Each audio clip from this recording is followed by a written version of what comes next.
In the early stages of the rebellion by the American colonists, the sentiment was not initially one of outright desire for independence.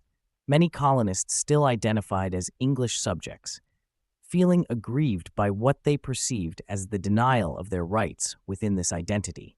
The phrase, "taxation without representation is tyranny," attributed to James Otis, encapsulates the protest against the lack of colonial representation in the British Parliament. The presence of about one-third of the colonists, known as Loyalists or Tories, who continued to support the British Crown, lent the conflict the characteristics of a civil war. The transformation of the American Revolution from a civil war within the British Empire to an international conflict began in earnest in early 1778, when France entered the war on the side of the colonies, followed by Spain in 1779. The Netherlands also played a significant role, engaging in its own conflict with Britain while providing financial support and official recognition of American independence. The involvement of the French Navy was particularly decisive, contributing significantly to the British defeat at Yorktown, which effectively brought the war to an end. The root causes of the American Revolution can be traced back to colonial opposition to British efforts to exert greater control over the colonies and to impose taxes aimed at having the colonies contribute to the costs of their own defense, especially in the aftermath of the French and Indian War. Legislation such as the Sugar Act, the Stamp Act, and the Intolerable Acts fueled the growing estrangement between the British Crown and a large segment of the North American colonists. This estrangement eventually culminated in the armed rebellion that began in 1775. The war itself was fought with two main types of military forces on the American side: the Continental, National Army, and the state militias. Despite the total number of soldiers provided by the states, amounting to hundreds of thousands over the course of the conflict, the American forces in the field at any given time were much smaller, highlighting the challenge of maintaining an adequate fighting force.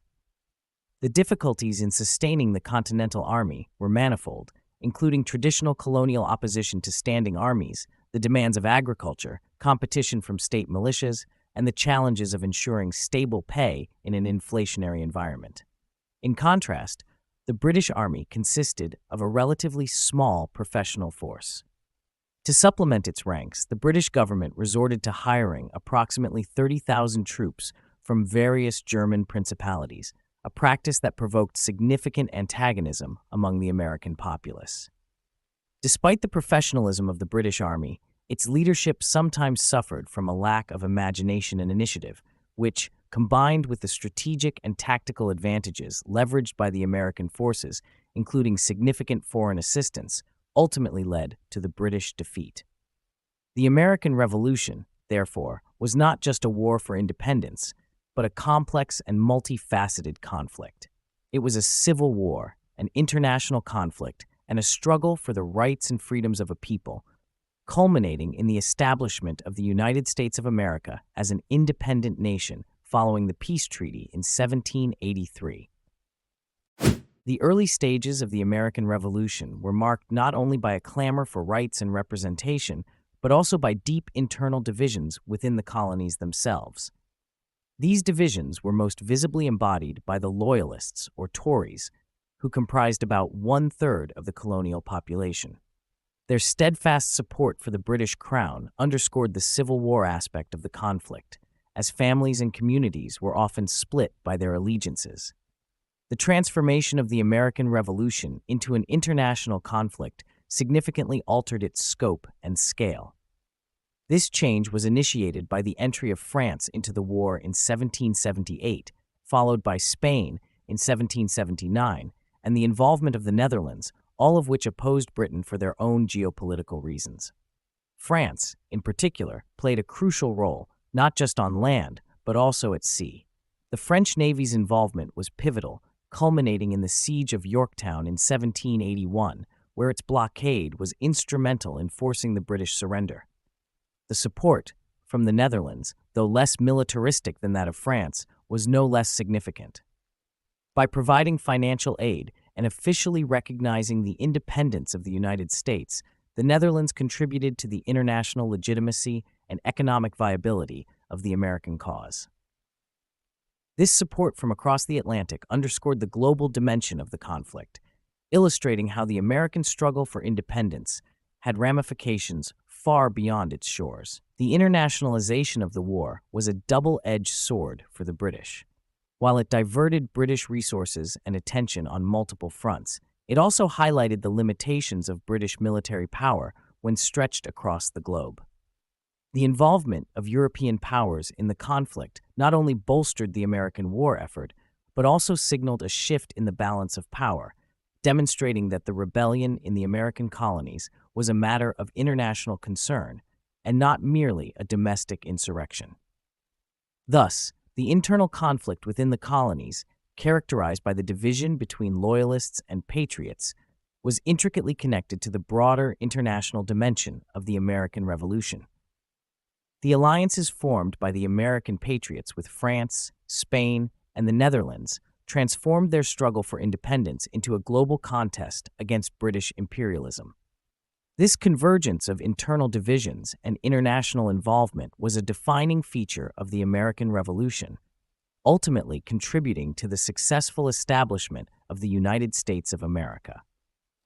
The root causes of the American Revolution trace back to profound grievances stemming from British policies and taxes imposed on the colonies following the French and Indian War. The British government sought to have the colonies contribute to the costs of their own defense and the debt incurred during the war.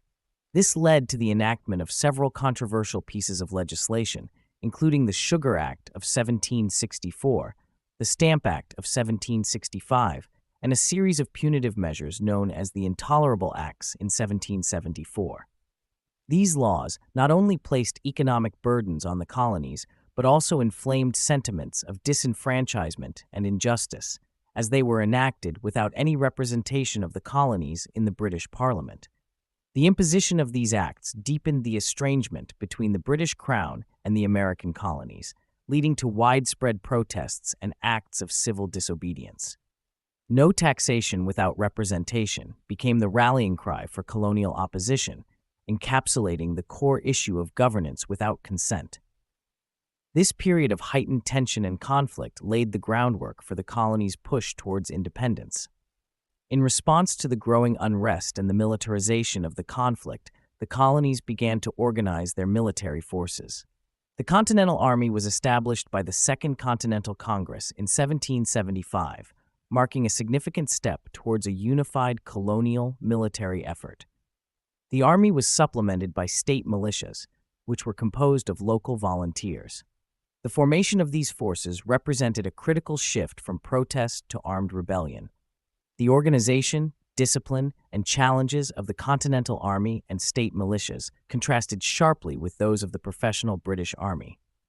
The Continental Army, under the command of George Washington, faced significant challenges, including shortages of weapons and supplies, lack of proper training, and the difficulty of maintaining enlistment numbers. The state militias, while vital for local defense and guerrilla actions, were often poorly disciplined and lacked the cohesion of a standing army. The British Army, on the other hand, was a well-trained, professional force. However, the British reliance on foreign mercenaries, particularly the hiring of approximately 30,000 troops from various German states, notably the Hessian soldiers, was met with widespread condemnation in the colonies. The use of these mercenaries was perceived not only as an affront to the colonists' British identity, but also as a sign of the Crown's desperation and moral bankruptcy. In summary, the struggle for independence was fueled by colonial opposition to British impositions, leading to the formation of the Continental Army and state militias. These forces faced off against the professional British Army and its controversial use of foreign mercenaries. The stark contrasts between the colonial and British forces in terms of organization, discipline, and ethical considerations underscored the complexities of the American bid for independence. This period of conflict set the stage for the eventual declaration of independence and the fight that would ensue to realize the colony's aspirations for self-governance and freedom.